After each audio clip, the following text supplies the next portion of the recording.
எனக்கு தெரிஞ்சு 24 கிலோமீட்டருக்கு மேல அந்த கார்ல அவரு ஒரு நாளைக்கு பயணம் பண்ண மாட்டாரு. ஆனால் அவர் டிரைவர் இருக்கான் பாருங்க, அப்படி ஒரு டிஷ் சார். கார் சாப்பிடுறதா இருந்தா அந்த கார் எடுத்துட்டு தான் போவோம். என்ன வேணும்னாலும் அந்த கார் எடுத்துட்டு தான் போவான். இது பெருசு இல்லை சார், எனக்கு பெரிய ஆச்சரியம்.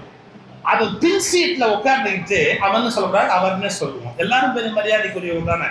அவர் பின் சீட்ல உட்கார்ந்து அந்த டிரைவர் முன் சீட்ல 2 காலை இப்படி போட்டு அந்த 2 காலை டிங் டிங் டிங் இப்படி ஆட்டிக்கிட்டு ஏசி போட்டு சௌக்கியமா ஒரு பாட்டு கேட்டுக்கிட்டு அவர் சந்தோஷமா அந்த காரை என்ஜாய் பண்ணுவான். எனக்கு தெரிஞ்ச அந்த காருக்கு பில்லு பே பண்ணது மட்டும்தான் முதலாளி, முழுசா அனுபவிக்கிறது முழுக்க உங்க டிரைவர் தான். இதுல எப்படின்னா 4:30 மணிக்கு அவன் பிள்ளைக்கு ஸ்கூல் விடும், போய் அவன் பிள்ளைய கூட்டிகிட்டு போய் வீட்டுல விட்டு வருவான். அவன் அந்த காரை எடுத்துட்டு போவான், 4:30 மணிக்கு கொண்டு போய் பிள்ளைய வீட்டுல விட்டு திரும்பி வருவான். இப்ப இவன்